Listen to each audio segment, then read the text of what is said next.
Bonjour à tous les amis des plantes, du jardin, du jardinage, de la botanique et de la nature. Avec ma petite jardinière Nicole, nous sommes extrêmement heureux de vous recevoir ici à la maison, dans notre véranda, pour partager ensemble notre passion pour cet univers absolument richissime et magnifique qui vous intéresse de plus en plus et nous en sommes absolument ravis. Tout le décor qui figure autour de moi a été soigneusement mis en place, bichonné par ma petite jardinière et elle se situe actuellement derrière la caméra pour nous enregistrer toutes les images vidéo de cette émission et je la remercie tout particulièrement. Vous êtes bien sur News Jardin TV, cette chaîne qui vous permet de jour en jour de progresser dans vos connaissances botaniques et jardinières. Et nous avons l'immense plaisir de vous accueillir aujourd'hui pour le numéro 445 de notre émission journalière Le Quotidien du Jardin. Une émission qui est faite avec vous, pour vous, grâce à vous, par vous, puisqu'elle consiste à ce que je réponde tous les jours à l'une de vos très nombreuses questions. Continuez, bien sûr, à nous en poser aussi diversifiées que possible. Cela fait toute la richesse de l'émission. Et c'est bien évidemment avec Nicole que nous sélectionnons vos questions, nous les regardons très attentivement. Et ce soir, nous avons été interpellés par celle de Phil5761 qui nous dit « Que pensez-vous des Physocarpus pour planter dans une haie ? Pourriez-vous nous présenter les différentes espèces et variétés dans une prochaine vidéo ? Merci. » Le nom Physocarpus peut être francisé en physocarpe, et les physocarpus sont des arbustes originaires d'Asie tempérée et d'Amérique du Nord.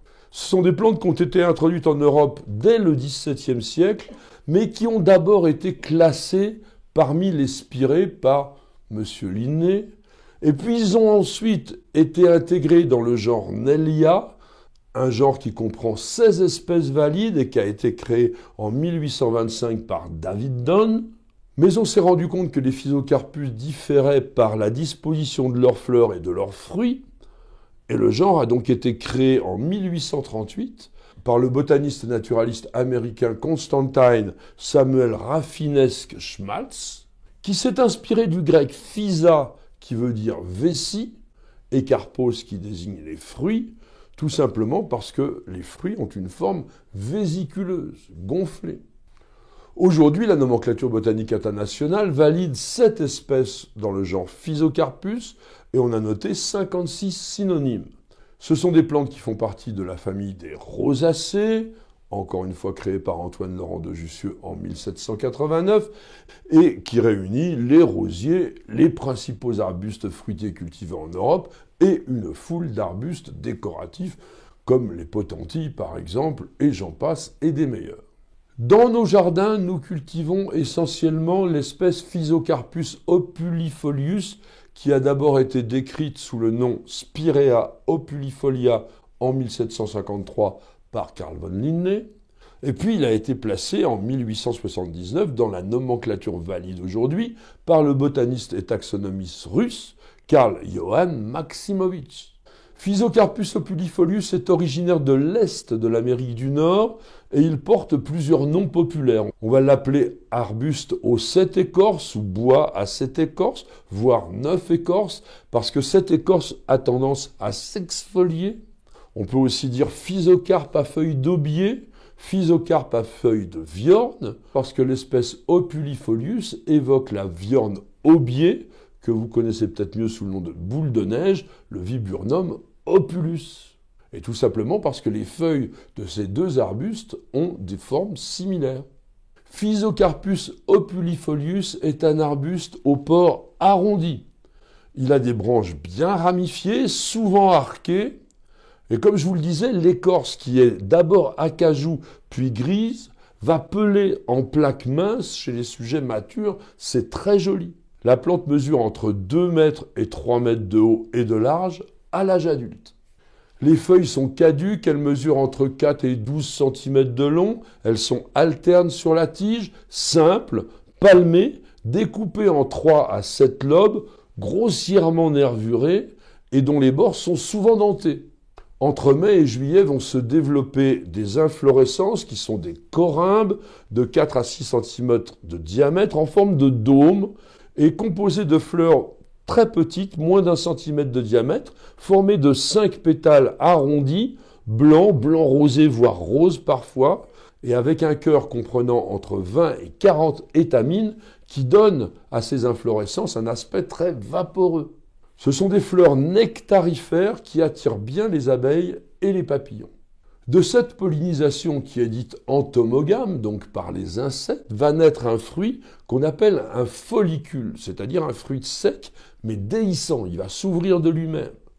Il est vésiculeux, renflé, et il s'ouvre longitudinalement pour libérer entre 2 et 4 graines ovoïdes, anguleuses et brillantes. Les fruits des Physocarpus, qui sont vraiment assez décoratifs, souvent d'une couleur vert et rougeâtre, sont souvent consommés aussi en hiver par les oiseaux. En raison de l'intérêt ornemental évident de la plante, Physocarpus opulifolius se décline aujourd'hui en de très nombreux cultivars qui proposent soit un feuillage plutôt doré, soit un feuillage pourpre chocolat, voire presque noir. Et je vous en ai sélectionné 5 différents dans chacune de ces 2 nuances. Commençons donc par les feuillages dorés avec Angel Gold qui a été obtenu en 2008 par les pépinières françaises Minier qui sont à Angers. C'est un arbuste vigoureux dont le feuillage cuivré au départ de la végétation va évoluer en un très joli jaune doré lumineux. Les fleurs sont blanches, les fruits rouge clair. C'est un arbuste qui peut atteindre 3 mètres de haut et 2 de large. Anis Gold est une création originale de Rolf de Vries, un pépiniériste allemand qui date de 2021. Les feuilles sont citron vert et panachées de jaune crème, et ceci pendant toute la durée de la période de croissance. Les fleurs sont blanches, les fruits rouges. C'est une plante compacte qui mesurera moins de 2 mètres de haut et guère plus d'1,20 m de large. Darts Gold est sans doute le plus connu, c'est une obtention hollandaise des pépinières d'Artwieser qui date de 1969. Le buisson est dense avec un feuillage jaune doré à vert acide, des fleurs blanches, des fruits rouges et verts, plante assez volumineuse de 2,50 m de haut et de large. Magic Ball est aussi une obtention néerlandaise, mais de Lina Plante, qu'il a présentée en 2021.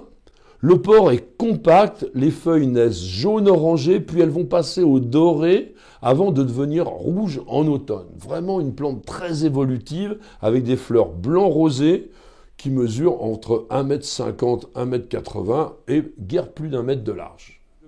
Et le dernier de ma sélection des Physocarpus dorés sera Tiny Wine Gold, qui est une sélection américaine de Spring Meadow Nursery dans le Michigan, qui date de 2014. Plante compacte dont le jeune feuillage est franchement doré, puis il va évoluer en vert clair et surtout il est extrêmement florifère. Les fleurs blanc-rosé sont d'un très très bel effet, une plante de 1,50 m de haut par 1 m de large. Voyons maintenant les Physocarpes à feuillage pourpre. Blacklight est une variété d'origine française obtenue par Hortival Diffusion en 2019. Les feuilles trilobées sont assez grandes, quasiment noires, mais luisantes. Donc elles sont très sombres, c'est vrai, mais elles donnent une impression lumineuse. Et c'est très intéressant. D'autant plus que les fleurs blanc-rosé sont abondantes en juin et juillet. C'est une plante de 1,50 m de haut et de large. Diabolo, qui est vraiment un cultivar très connu, a été découvert en 1968 par un Allemand du nom de Hans Theodor Schadendorf, et ceci dans un lot de plantes qui avaient été semées et dont l'ensemble avait un feuillage vert. Mais lui, il était pourpre. La plante a été laissée longtemps en observation avant d'être lancée dans le commerce en 1995 seulement. C'est un arbuste vraiment vigoureux, dont le feuillage pourpre très foncé va passer à l'orange cuivré en automne. Les fleurs sont blanches et elles sont de longue durée, entre mai et juillet, un arbuste de 2 mètres de haut par 1,50 m de large. Lady in Red a été obtenu en 1993 par Rolf de Vries en Allemagne. C'est un buisson compact, dense, avec des tiges brun foncé, dont le feuillage bien découpé, brillant, va passer du rouge au pourpre dans le courant de l'été. On a un peu l'impression que c'est un arbuste bicolore. La floraison blanche s'étale de mai à juillet, un arbuste compact, 1,50 m de haut, 1 m de large. Little Angel a été obtenu en 1990 par les pépinières Pavel Szuch en Tchéquie. Il a des rameaux serrés de couleur rouge avec des feuilles étroites, dentées, rouge pourpre brillant et qui vont passer à l'oranger en automne. Les fleurs sont blanches en mai-juin. C'est une plante compacte qui peut être facilement cultivée en pot. Elle mesurera guère plus d'1,50 m de haut et 1 m de large. Et puis notre présentation de cultivars se terminera avec Tiny Wine, une sélection américaine de Timothy D. Wood de Spring Meadow Nursery dans le Michigan. La plante est compacte, elle a des rameaux dressés, des feuilles bien ciselées, pourpre bordeaux toute l'année. Les fleurs sont blanc rosé, elles apparaissent en mai-juin. C'est une plante idéale pour la culture en pot ou à planter en bordure. Elle ne dépasse pas 1,50 m de haut et 1 m de large. Les Physocarpus sont des arbustes parfaitement rustiques. Ils résistent autour de -20, -25 degrés et ils poussent rapidement, 40 à 60 cm par an pour l'espèce type, et ceci aussi bien en plein soleil qu'à mi-ombre. Une petite chose toutefois, ce sont des plantes qui n'aiment pas la canicule. Les Physocarpus vont s'adapter à tous les types de sols, ils résistent bien à la sécheresse, ne présentent pas du tout de sensibilité particulière vis-à-vis des bioagresseurs, c'est-à-dire les insectes et les maladies. La capacité de Physocarpus opulifolius à pousser dans des conditions difficiles le rend particulièrement intéressant dans les jardins d'amateurs parce qu'il ne demande strictement aucun entretien. Vous pouvez évidemment le tailler après la floraison pour réduire un petit peu son volume ou équilibrer la silhouette, mais c'est tout. Et puis surtout, n'hésitez pas, si vous avez un vieux sujet qui est assez dégarni, pas très esthétique, vous le rabattez complètement au ras du sol et il repartira de la souche au printemps. Côté anecdotique, sachez qu'il existe une autre plante qui porte le mot Physocarpus dans son nom botanique. Et ceci en raison de sa fructification en forme d'outre gonflée.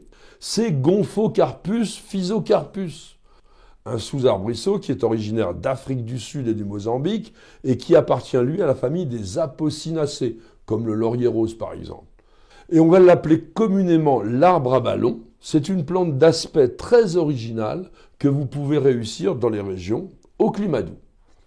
Je vous propose maintenant que nous terminions notre émission comme nous en avons pris l'habitude avec une petite évocation poétique du Physocarpus que je me suis fait le plaisir d'écrire rien que pour vous. Longtemps considéré comme une sorte de spirée, je suis Physocarpus, le bois à 7 écorces. Mon nom évoque les bulles que l'on peut admirer tout l'hiver dans la forme de mes fruits pleins de force. Arbuste américain, je me plais au jardin, paré d'élégantes feuilles vertes, dorées ou noires.